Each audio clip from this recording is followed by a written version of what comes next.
Assembly polls.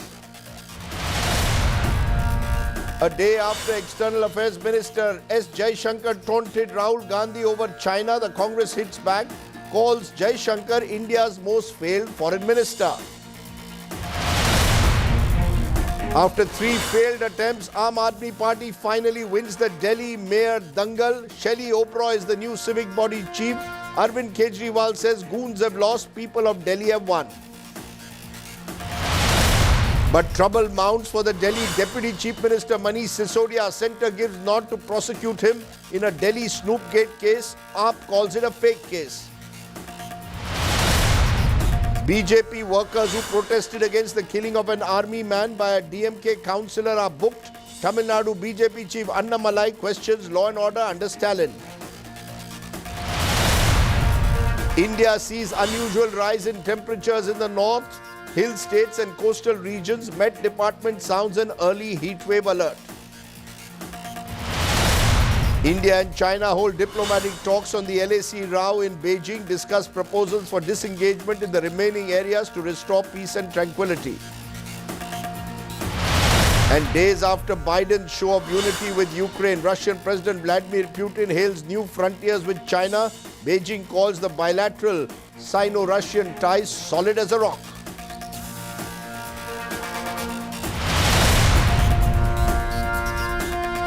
But tonight's top story is Kaun Banega Challenger. Who will take on Prime Minister Narendra Modi in 2024? A united opposition or a divided one? Will the Congress take the lead or will it be the regional forces? Well, today, 2 potential challengers squared off with each other on the campaign trail in Meghalaya. Rahul Gandhi versus Mamta Banerjee was today a bruising war of words on the campaign trail. And as the allegations flew thick and fast, here is the stark reality. The opposition has to settle its own war within before even thinking of taking on the BJP. Our top focus tonight is the KBC question. Kaun Banega Challenger? In 2024, the alliance government will come in center. Congress will lead. Congress President Mallikarjun Kharge makes it clear. His party will lead the fight against Narendra Modi in Mission 2024, says Kharge at an election rally in Nagaland. With every party, now and then, we are calling, we are talking, we are sharing our views how to win 2024. Therefore, the BJP will not get majority. But stitching together an alliance of opposition parties is easier said than done. A rude reminder came on Wednesday. Congress MP Rahul Gandhi took on the Trinamool Congress at a rally in Meghalaya, where Mamta Banerjee's party had split the Grand Old Party, taking away majority of its MLAs. You know, the violence that takes place in Bengal, you know, the scams, the Sharda scams that have taken place. So you're aware of their tradition, spend huge amounts of money in Goa, and the idea was to help the BJP. And this is exactly the idea in Meghalaya. Rahul's statement sparked angry reaction from the TMC. TMC MP Derek O'Brien claimed it was the Congress that was unable to guard its flock against poaching by the BJP. Party General Secretary Abhishek Banerjee called the Congress irrelevant, incompetent, insecure and delirious. Banerjee, in an exclusive interview to India Today, had earlier rejected Congress charges of collusion with the BJP. If Trinamool is the B team of BJP, then will Trinamool and its leaders, especially the one who are leading the battle from the forefront, will have the courage to take on BJP and attack Amit Shah and PM Modi? How many people in the Congress is doing that? Barring 1 or 2. You accuse us of breaking the Congress. No one broke the Congress. We didn't go to Gujarat. Did we fought elections this time in Gujarat? But you have to see where Trinamool is stepping in. Trinamool is only going to states which are BJP and NDA ruled and dominated. There are many if and buts in the opposition unity project. On one hand are the likes of Nitish Kumar, Tejasvi Yadav, Sharad Pawar, who want the Congress in their camp. And on the other are K. Chandrasekhar Rao and Arvind Kejriwal, who are busy exploring options for a third front. One thing is clear, if the BJP is double engine moving in one direction, the opposition has multiple engines pulling in different directions. Bureau Report, India Today. Questions then, is opposition unity simply a non-starter ahead of 2024? Can only the Congress lead an opposition alliance as it claims? Are regional parties a BJP B team? Is Rahul Gandhi still unacceptable as a leader to much of the opposition? Those are some of the questions I'm going to raise. Rahul Srivastava, our National Affairs Editor, is with us. Sushmita Dev is Trinamool Congress's MP. Adil Singh Boparai, Congress spokesperson. And Satya Prakash Mishra and Krishan Mane is the BRS leader who's joining us at this moment. Appreciate all of you joining us. I want to come to you, Adil Singh Boparai, since Rahul Gandhi has set the cat among the pigeons today by saying that the Trinamool Congress is scam-tainted, has a record of violence. Reject them, they are into money power. How do you respond? Here is Rahul Gandhi, only a fortnight ago was inviting the Trinamool Congress to be part of the Bharat Jodo Yatra, now launching this frontal attack. What are we to understand? That only Rahul Gandhi and the Congress will now lead the opposition charge? Well, Mr. Sardesai, the need of the hour is opposition unity. And an umbrella alliance with the Congress at the fulcrum is the only durable and cohesive option which can give the BJP a contest in the 24 elections. I think this is beyond any pale of doubt. And I don't want to sound presumptuous. We recognize the strength of the regional parties. We recognize that they have narrow zones of influence. But having said this, it is the Congress party which has a national footprint. And therefore, the need of the hour is not to quibble amongst ourselves.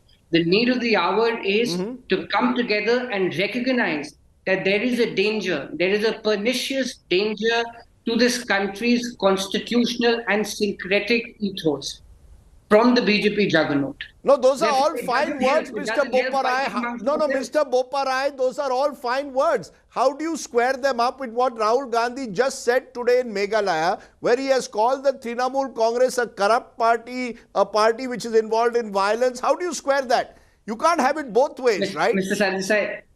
Sardesai, that statement was made in a certain context, and I can explain that context.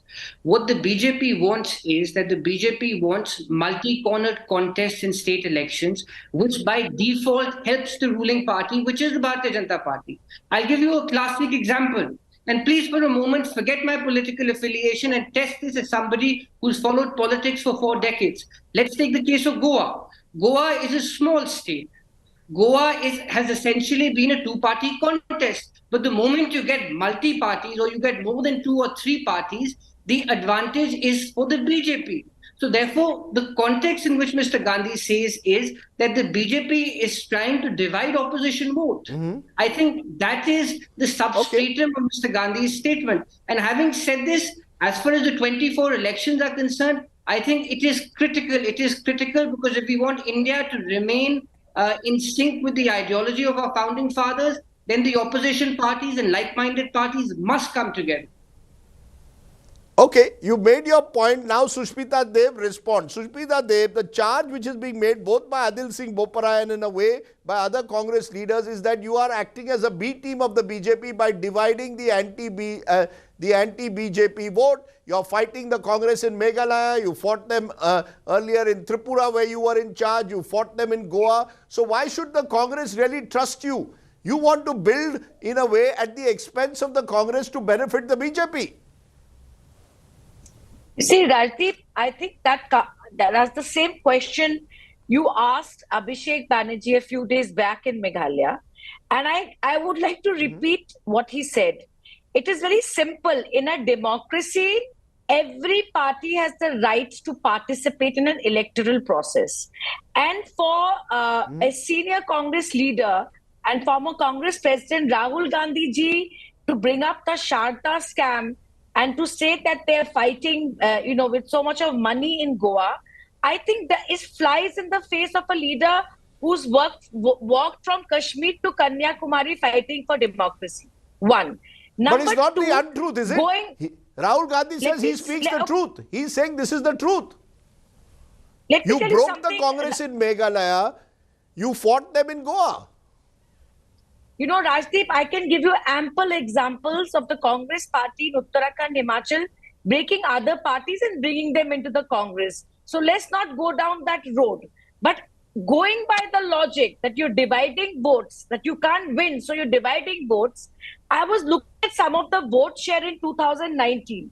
In Andhra, Congress was at 1.31. In Bihar, 7.85. Odisha, 1.3%. UP, 6.36%. West Bengal, 5.67%. Should Congress not withdraw from these states then, Rajdeep?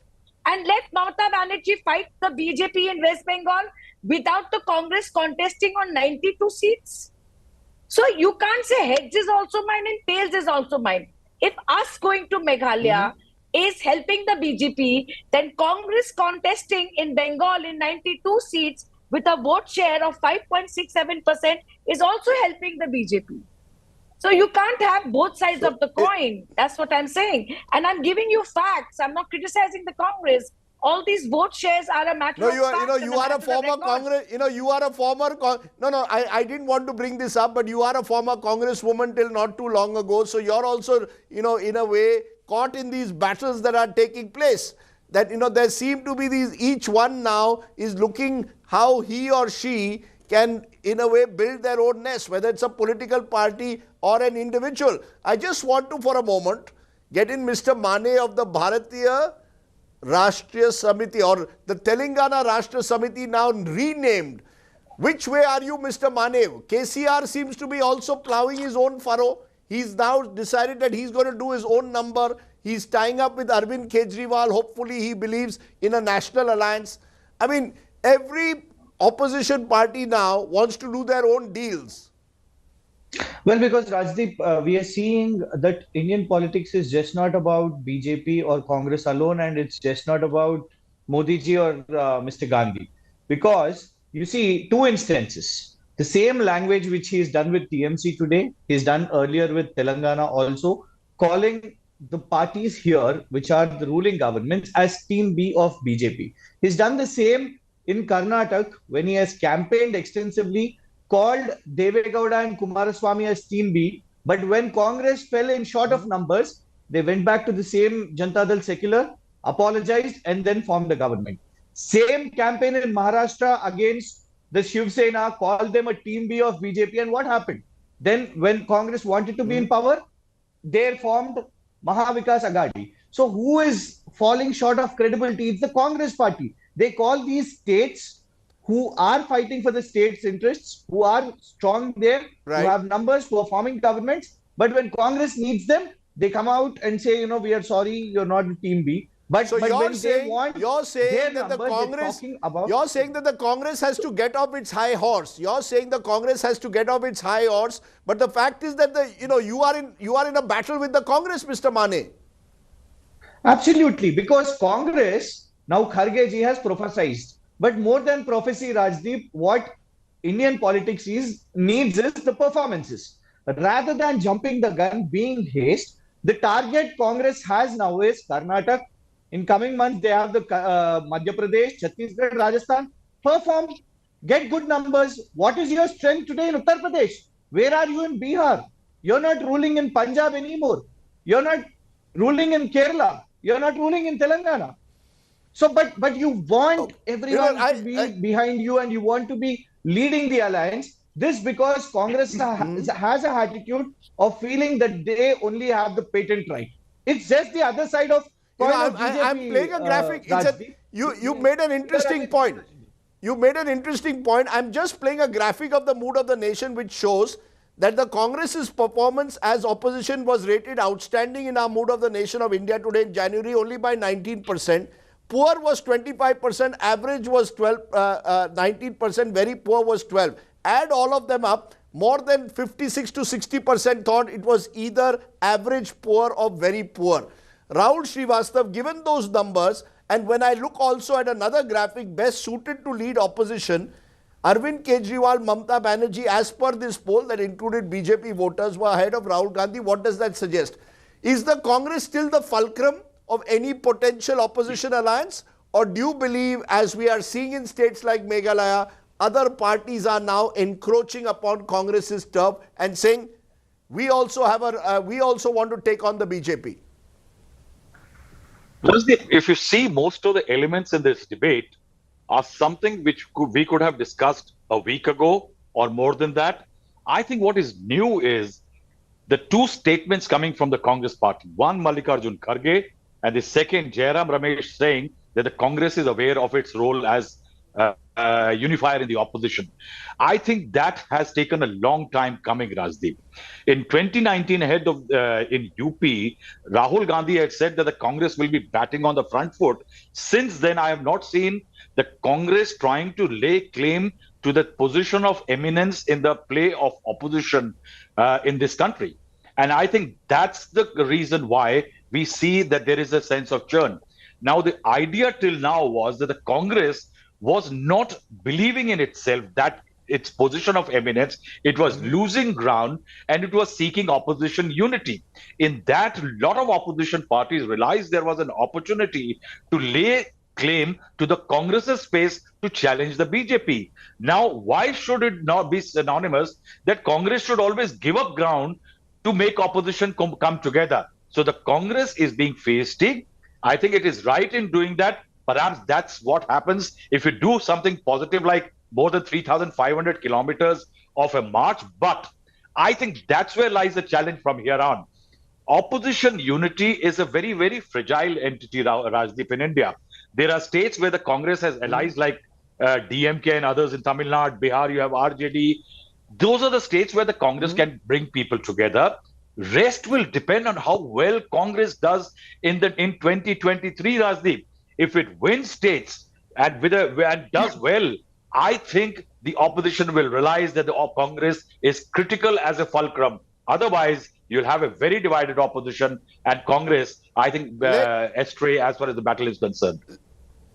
Let's take that point. Is the Congress a fulcrum? Sushmita Deb, do you accept Rahul Gandhi's leadership? Do you believe, you've worked with the Congress, I hate to bring it up again, but do you believe Rahul Gandhi is the person who should lead an opposition front? I'm not saying necessarily as a face against Mr. Modi. Do you want him to be, though, the glue that brings this opposition together? Can he do it? Sonia Gandhi did it in 2004. But can Rahul Gandhi really do it? He invited all of you to the Bharat Jodo Yatra. Most of you rejected the invitation, didn't go. See, Abhishek Banerjee is on record saying that we did not get an invitation to the Bharat Jodo Yatra. See, Rajdeep, first of all, I may have been in the Congress, and so was Mamata Banerjee, and so was Sharad Pawar, and so was Jagan Reddy. So let's not go down that road. But what I'm saying is, please understand that here is another statistic.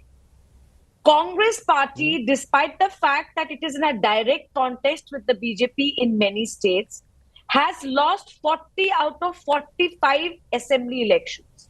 There is the problem that why BJP keeps coming back to power. Now, I ask the Congress party a question that if you want opposition to unite to defeat the BJP, and you expect a party like Trinamool Congress to backtrack from Meghalaya, Tripura and Assam, then will the Congress party backtrack from states like West Bengal, from states like Bihar, from states like Orissa, from states like Andhra? Will you shut shop on the same logic? Are you not dividing votes there? And let me tell you something, every state where the BJP is on the back foot, okay? Most of the states in which BJP is in the back foot, there is a regional satrap, and there are leaders like Mamata Banerjee, Tejasvi Yadav, there is, Jagan Reddy and KCR. Let's not undermine that. But having said that, Rajdeep, we have shown enough insight on the floor of the parliament, whether it comes to China, whether it comes to Adani. We have stood with the opposition on issues that impact the nation. Make no mistake about that. We stood with the Congress also. No, but the fact is that Adil Singh Boparai, taking off from what Sushmita Deb says, is the Congress willing to accept that it's no longer this premier pan-Indian party? Focus on the states where you have a chance, cede space to the regional parties. Are you willing to do that? Is the Congress willing to say 2024 we will only focus on 200 to 250 seats in this country, where we are in a position possibly to take on the BJP? The rest of the country we are leaving to the regional parties. Is the Congress willing to do that?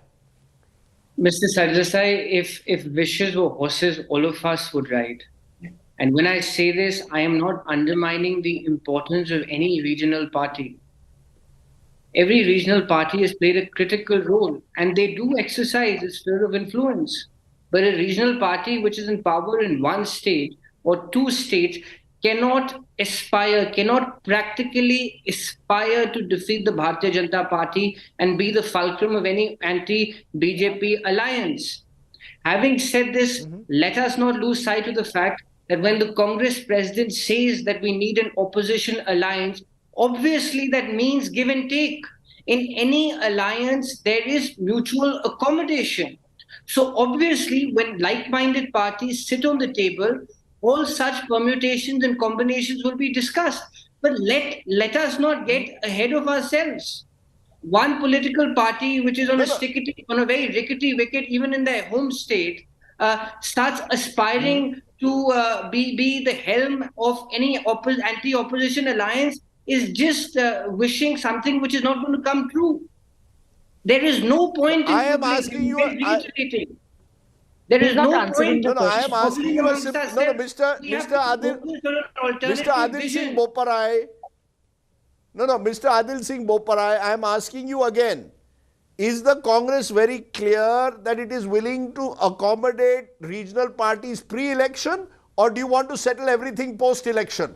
That let every party fight as many seats as they want and you'll decide after the election? Or are you ready for one-on-one strategic fights across 543 seats against the BJP? Do you see that as a possibility or not? Mr. Sardesai, I am a very ordinary worker of the Congress party. I cannot forecast policy decisions on behalf of the Congress party. But having said this, the Congress president has made it very clear we want an opposition alliance. And that opposition alliance must focus on defeating the BJP rather than giving oxygen to the BJP. I think that is the critical takeaway which every right-thinking Can I just come in here?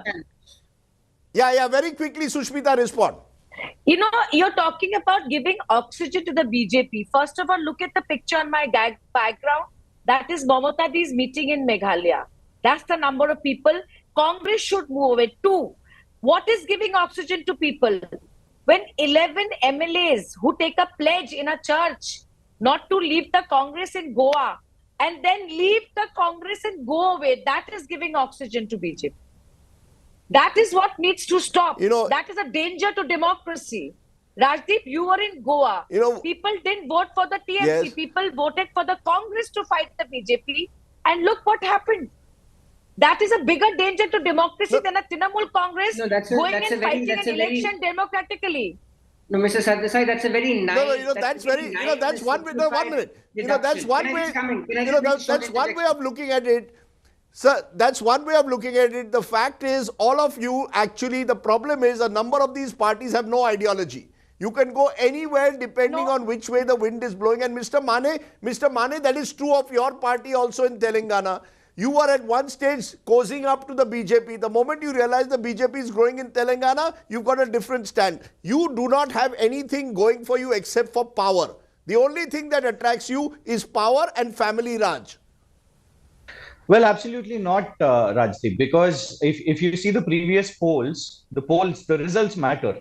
We've brought Bharatiya Janata Party to literally 1 seat out of 119 assembly segments, only 1 seat.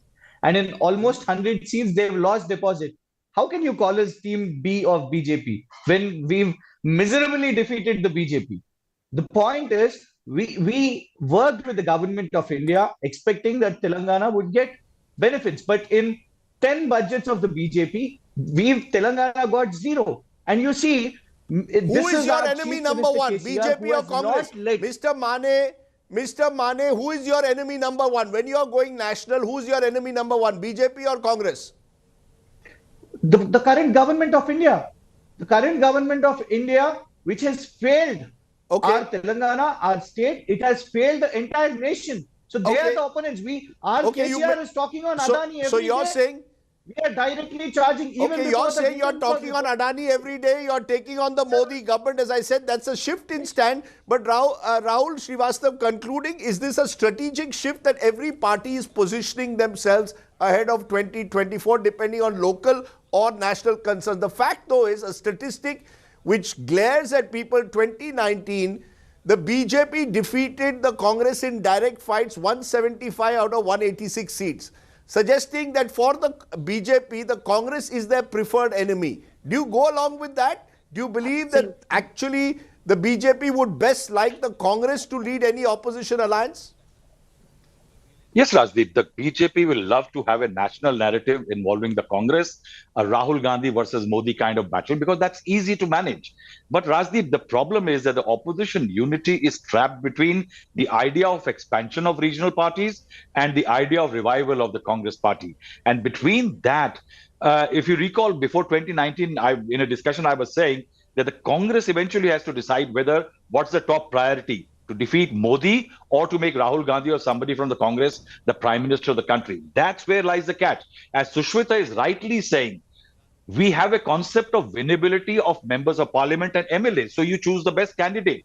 Similarly, I think opposition parties will also need to do is identify who is best suited where to win. And that is the only solution. Otherwise, opposition unity will remain a major, major problem. And I think Modi will always find a reviving Congress a much better option to deal with than the opposition. Very, very interesting discussion. This will go on. Kaun banega challenger? It's KBC political style, and it's still not been settled as we saw today in Meghalaya. But I appreciate all my guests joining me on my top talking point tonight. Remember, I call three opposition wings in this country. There are those within the BJP umbrella in a way, like Jagan Mohan Reddy's party and Naveen Patnaik. There are those who want to build their regional parties like Mamata Banerjee and KCR. And then there's the good old Congress. But there is another party which always is in the news, the Aam Aadmi Party, which today won a victory over the BJP in the mayoral elections in Delhi after 3 failed attempts. But there's more trouble now brewing for one of its top netas. The Ministry of Home Affairs today gave a nod to prosecute Manish Sisodia. The Deputy Chief Minister of Delhi is accused of heading a feedback unit that allegedly spied on political opponents. Sisodia and the AAP deny the charges. Take a look. Yet another setback for Arvind Kejriwal. His most trusted lieutenant in the Delhi government and the Aam Aadmi Party, Manish Sisodia, is again on the radar of the central investigative agencies. The Ministry of Home Affairs has sanctioned to prosecute Deputy Chief Minister Sisodia in an alleged snooping case after a CBI request was approved by Delhi LG VK Saxena. The CBI sought sanctions to register an FIR against Sisodia, who heads the Vigilance Department of the Delhi government. The feedback unit was created under this department in 2015 after Aam Aadmi Party came to power in Delhi. The Deputy Chief Minister is accused of running the feedback unit to snoop on the opposition. Aam Aadmi leaders are also accused of siphoning government funds for the spying mission. Sisodia has called the case against him false and asserted that it is a sign of BJP's weakness. Taking a jibe at the Saffron Party, he said Aam Aadmi Party's growth is unnerving the BJP. Pegasus किसने खरीदा था? केंद्र सरकार ने खरीदा था। वहाँ बताए केंद्र सरकार की वो जजों की, पत्रकारों की, राजनेताओं की जासूसी क्यों करा रही थी? केंद्र सरकार को बताना पड़ेगा। जो 700 लोगों की जासूसी कर रहे हैं, गोपनीय डेटा इकट्ठा करके पता नहीं किसको किसको शेयर कर रहे हैं, तो ऐसा अपराध करने वालों को सजा तो होनी चाहिए। हम कह रहे हैं कि जांच कड़ी हो और अगर दोषी हैं तो चाहे वो कोई भी हो, अरविंद केजरीवाल जी क्यों न हो या कोई मनोज तिवारी क्यों न हो, जो दोषी है उसको सजा होनी चाहिए। In the last 8 years, with all their agencies. Has the Bharatiya Janata Party been able to present even evidence of 1 rupee of corruption by Aam Aadmi Party? Of course they haven't. They have not been able to present evidence of corruption in 200 cases, so it is very clear even in the 201st, nothing is going to be there. They have always played the victimhood card. This victimhood card won't do. They must come and answer the questions because the victimhood card has proven to be a fake card. None of the cases have been quashed by the courts of law, and today they must answer the questions that are being posed to them, not try to run away from them. First liquor policy and now Snoopgate. The cup of vows for Sisodia only seems to be spilling over. With Ram Koinkar and Amit Bhardwaj in New Delhi, Bureau Report, India Today. Turn from there to tonight's newsmaker of the day. Javed Akhtar is in the news this time for all the right reasons. The lyricist was in Lahore to attend a Fairs festival over the weekend where he spoke out against Pakistani terrorism, especially in 2611, and questioned the Pakistani state for over the years not inviting artists like Lata Mangeshkar, among others. Javed Akhtar's comments received a huge response where a lot of people actually clapped. The atmosphere, according to Javed Akhtar, which has drawn major appreciation on social media, including from Pakistani artists. Shall we just listen in a moment to what Javed Akhtar had to say? But importantly, I spoke to him to ask him how that entire function went. Listen in. Javed Akhtar, you went to Lahore, you raised 2611 before a Pakistani audience, and everyone is saying, including, guess what, Kangana Ranaut, your old friend, कि जावेद साहब ने पाकिस्तान को घर में घुसकर पाकिस्तानियों को मारा. Have you, in a sense, you have become a sort of, you're making news for taking on the Pakistanis in their own den. How do you respond? Do you believe that why has your comments in Pakistan struck such a chord? And tell us what happened. No, I don't want to sound it so harsh, because the fact is that I was there for 2.5 days and I got so much of love and respect and admiration, not only for myself, but by and large for India. People are so curious about India. They were asking so many questions. And it happened during a Q&A, perhaps 3,000 people. It's a huge auditorium, which was chock-a-block. There was no place even on the floor. The gangways are also full. And there were different questions, and all of them were friendly and very nice questions, warm and friendly. But this lady asked me that we admire you people so much, and we like you so much, and so on, and we think India is a nice place, and so on. But why do you people think that we are all terrorists and we are haters and so on? That kind of a thing. Why don't you like us? So I had no choice but to tell them that what is the ground reality. That first of all, let's set the record right. We have been more magnanimous and more large-hearted. Not that we are perfect. No one is perfect in the world, but our record is much better than yours. We have given respect to your artists, your singers, your musicians, your actors, and so on, your writers. They were interviewed by Doordarshan. None of the writers of India has ever been invited by PTV. Never. And no Indian is invited. Perhaps the only exception was Dilip Kumar. And we had great musical events with Nusrat and Mehdi Hasan and Noorjahan and so on. But our Lata Mangeshkar never performed in Pakistan. This is a reality. And if you think that Indians, we have some shikayat in our heart, then you should know that I am from Bombay and I have seen my city burning. And the people who came to do this were not from Norway or Egypt, that you also know. And unfortunately, that they are still roaming around free. So somewhere there will be a resentment, there will be a shikayat in Indian hearts that you should understand, don't be upset about it. That's what I said. And then and what is surprising? This is not surprising that I said I'm an Indian, obviously. I'll have to make them see reality. But what is surprising, that the whole hall clapped on this response. That is wonderful. And that is very thought-provoking. That why they received it such warm, this answer.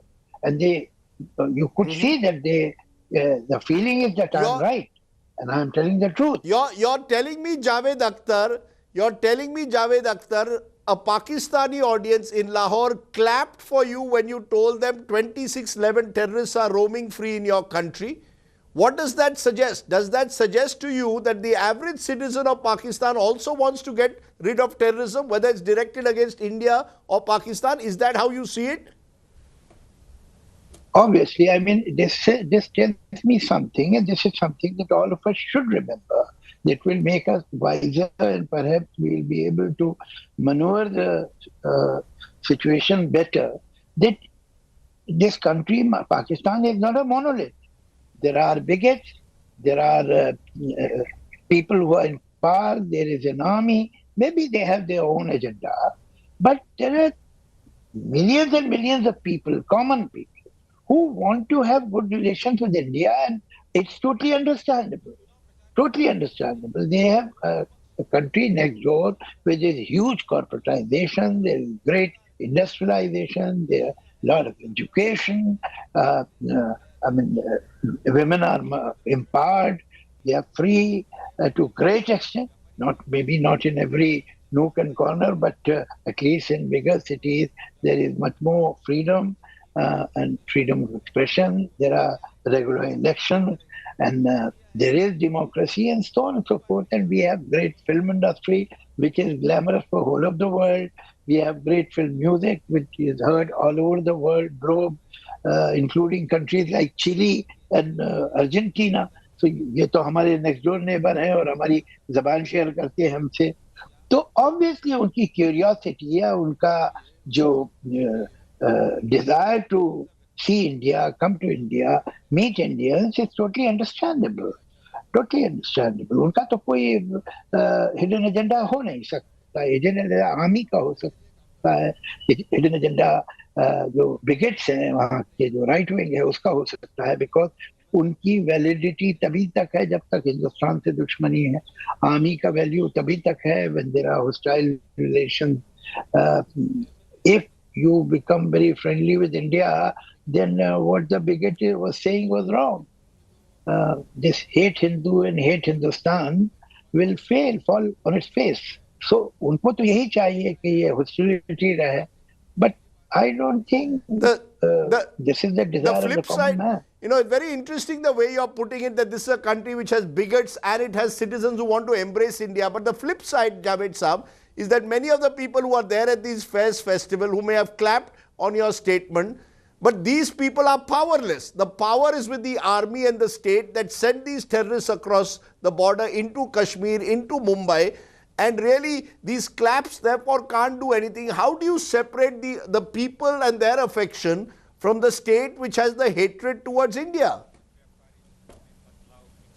You see, this is the difference between state and the people. People who are intellectual, people who are young people who are looking forward instead of looking backward and so on. ये देखिए ना, अब you are a person who is a progressive person, a liberal person. Tomorrow, if you go out of India and you are blamed for so many things which you oppose within the country, how will you feel that? अरे भाई, ये तो हम तो धोबी के कुत्ते हो गए, इधर से भी मारे गए, उधर से भी मारे गए. ऐसा नहीं होना चाहिए ना. हमको ये समझ कैसे होगी? It's not the answer. It's not easy. But I think we as Indians, as a state, as society, as people, should have some connect with those people who are pro, and give them some kind of credibility, give them some kind of respect, that being pro-India should look more attractive. अहम बात यह है कि ये जो आजकल इतना गर्म है फिजा, वो कम होनी चाहिए. हम तो बंबई के लोग हैं, हमने देखा हमारे शहर पे कैसे हमला हुआ था. तो वो लोग नॉर्वे से तो नहीं आए थे, ना इजिप्ट से आए थे. वो लोग अभी भी आपके मुल्क में घूम रहे हैं. तो ये शिकायत अगर हिंदुस्तानी के दिल में हो तो आपको बुरा नहीं मानना चाहिए. मैंने जावेद अख्तर साहब के डायलॉग में So that was the bite that got the claps once again. But Javed Saab, in conclusion, when the likes of Kangana Ranaut, who've been often critical of you, saying you're anti-national, today start praising you, what will you tell them? You know, when critics turn suddenly supportive of you, it almost seems as if the moment you attack the government of Pakistan, the same people who criticize you when you criticize the government of India are all praising you now. Doesn't matter. Within a few weeks, they'll come back to square. Don't worry. For a while. But you know, in a way, it seems to me that nobody wants to be shown the mirror, whether in India or Pakistan. You showed the mirror in Pakistan, people here are praising you. When you criticize your own government here, people don't like it. Is the challenge, therefore, to get liberal progressives on both sides of the border who question their governments to build a constituency of peace? Well, yes and no. Because it is walking on a tightrope. You see, जो हमारा national interest है, जो हमारी national identity है, वो भी हमें पूरी तरह प्रोटेक्ट करनी है. कि कभी कभी ये जो लिबरल जो कुछ लोग ऐसा भी बोलते हैं, भाई क्या है नेशनलिज्म, देखो यूरोप में नेशनलिज्म में क्या किया. I don't accept that. एक nationalism is a natural instinct, and you love your country, and you have to protect the dignity of your country. वो भी जरूरी है. और बहुत सारी बातें हैं जो मैं शायद हिंदुस्तान से बाहर नहीं करूंगा, हिंदुस्तान में करूंगा. वो कुछ होता है, घर की बात बाहर नहीं की जाती है, कुछ घर की बातें होती है, ये भी है. लेकिन ये कि उसके साथ साथ ही विदाउट गोइंग ओवरबोर्ड, ना हम उनसे एक्सपेक्ट करेंगे कि आप ओवरबोर्ड चले जाइए, आप पाकिस्तानी हैं, अपने मुल्क से मोहब्बत कीजिए आप. लेकिन एक जो बिटरनेस हमारे आपके बीच में वो ना रहे तो अच्छा है, और रिलेशनशिप दिन ब दिन ठीक ही हो. और देखिए, मैंने वहाँ एक बात और भी कही थी, मैं यहाँ भी रिपीट कर देता हूँ. अगर आप वर्ल्ड मैप देखेंगे तो आपको मालूम होगा कि actually it is the regions who progress. North America एक कंडीशन में है, साउथ अमेरिका एक कंडीशन में है, मिडिल ईस्ट एक कंडीशन में है, ईस्टर्न यूरोप एक कंडीशन में है, मिडिल ईस्ट वेस्टर्न यूरोप एक कंडीशन में. Then you come Far East, more or less they are in the same condition. ये साउथ एशिया जो है, it should, although in spite of all those handicaps, some outer and some from outside, some from inside, we have made progress in leaps and bounds. From 47 to here, we have come very, very far in comparison to others. But we could have gone even further. And it's sad that Second World War was over in 1945 and France was bombarding Germany. And Germany was bombarding France and England. And today they have a common market. They have common currency. I was in France, and in the evening, we walked, crossed a little bridge, went to Germany, had a cup of coffee there, saw a movie, and came back walking. वहाँ पर बच्चे bicycle पे बैठे हुए France से Germany और Germany से France जाते रहते हैं. तो ये उन्होंने जब 45 में एक दूसरे की सिटीज को बम्बार्ड कर रहे थे, अचीव कर लिया, तो ये हमारे लिए क्यों इम्पॉसिबल? हम क्यों नहीं इस तरह की रिलेशनशिप पूरे साउथ एशिया में हो, बांग्लादेश हो, श्रीलंका हो, नेपाल हो, भूटान हो, हम हो, पाकिस्तान हो, ये एक कॉमन मार्केट क्यों नहीं बन सकती? आखिर हम कब तक ये सर फुटबॉल चलता रहेगा? हेट का जो एटमॉस्फेयर है, it's not good.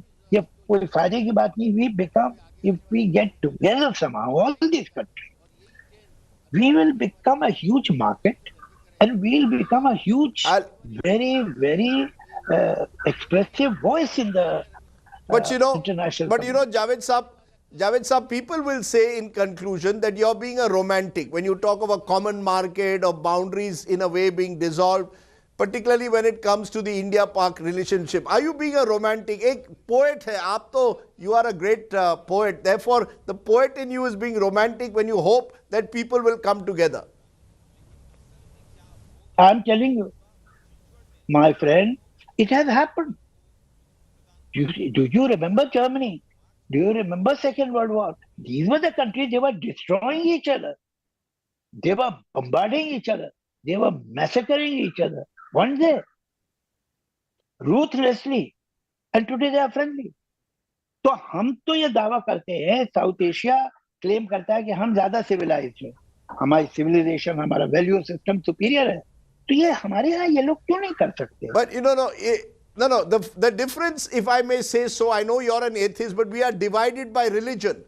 Partition was used to divide us on the basis of religion, and as long as religion plays this role, we'll keep getting divided. Do you concede that that really is the challenge to bring the two countries' people closer together? How do we overcome religion?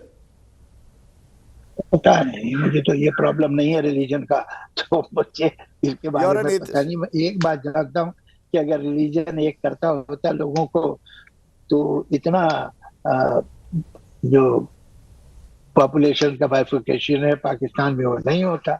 अब तुम्हारे सब मुसलमान हैं, काफिर तो चले गए सारे, तो अब इत्मीनान से सब एक रहें तो क्या रहते हैं? Religion doesn't make people one, not possible, nowhere in the world. वो the moment you decide to divide humanity on the basis of religion, this is a never-ending process. Then you have started on the path of exclusion, and there will be no end. When Pakistan was made, Shias were Muslims and Ahmadiyas were Muslims and so on. अब एक एक करके मालूम हो रहा है ये भी मुसलमान नहीं है, वो भी मुसलमान नहीं, वो भी मुसलमान। Even within Sunni community there are classes and classes and classes, they are divided. तो वो कहीं नहीं करता, और ना यहाँ हो सकता है। यहाँ जो लोग कोशिश कर रहे हैं कि हिंदू सारी एक कम्युनिटी हो जाएगी, वो नहीं हो सकती।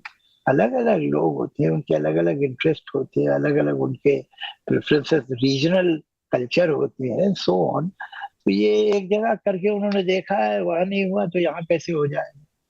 नहीं होता।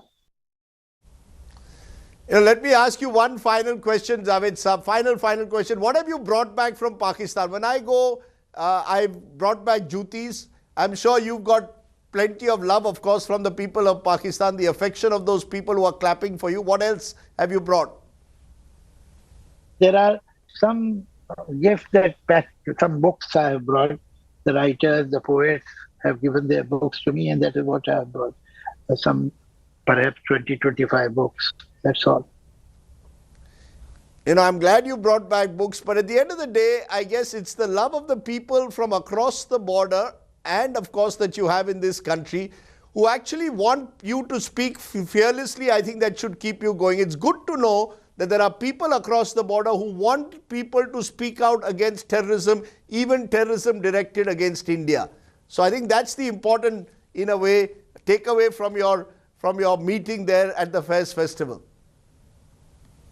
वो जरूरी है। देखिए, अब वही बात है कि अब दोस्ती करने का ये मतलब थोड़ी कि हम झूठ बोल शुरू कर दे। आप हमसे कहे आप हमें पसंद नहीं करते, अरे भाई हम तो पसंद करते, हम तो तुम्हारे लोग को सराखों पे बिठाते रहते, वो रेजिस्टेंस तो तुम्हारी तरफ से, तो ये कहना पड़ेगा ना। झूठ पे नहीं बनते हैं रिलेशन, सच पे बनते हैं। लेकिन सच हम जो अपने बारे में भी सच है उसे भी एक्सेप्ट करें, और उनसे कहेगा भाई तुम भी फेस करो इस बात को, ये तो गलत बात है तुम्हारी। तो anyway, it's not that easy, डोर बहुत उलझी हुई है। लेकिन let's hope that some times in future, maybe in distant future, better sense will prevail, and we'll have a common market, we'll have common currency, we'll have a common voice. Okay, people, the rest of the world should deal with this bloc with certain respect and awe. कि भाई ये तो अलग है, इनके तो they are self-sufficient people. तो आप देखिए कि this zone is the biggest dumping ground of conventional weapons in the world, where we need schools, we need hospitals, we need roads, we need electricity, we need education, and so on and so forth. वहाँ जो इतना expense जो है defence पे है, वो जरूरत भी है।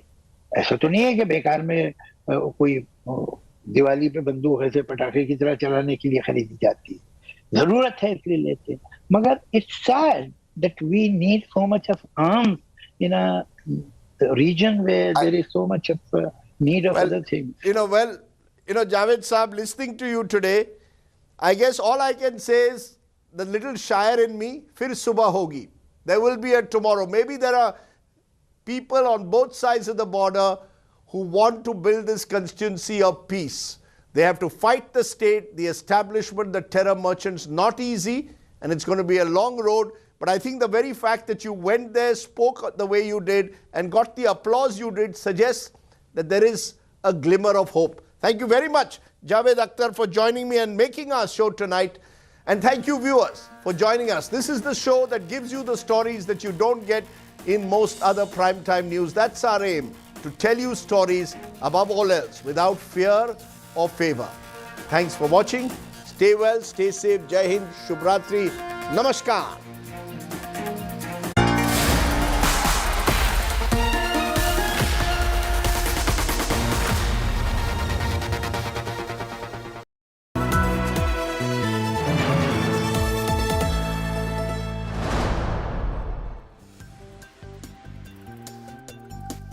I think there's an opportunity for India particularly to work with the United States and others. India is has the largest vaccine manufacturer in the world. I thought if it's blowing in the wind, it's best I'm on the motorcycle. And I did 15,000 kilometers in 36 days. Rich countries have a particular obligation to exercise their investment in innovation. I believe that global business has the money and the power. Improvements in the way we understand the importance of education and healthcare. You have a greater chance of killing yourself than of being killed by any soldier or terrorist or criminal.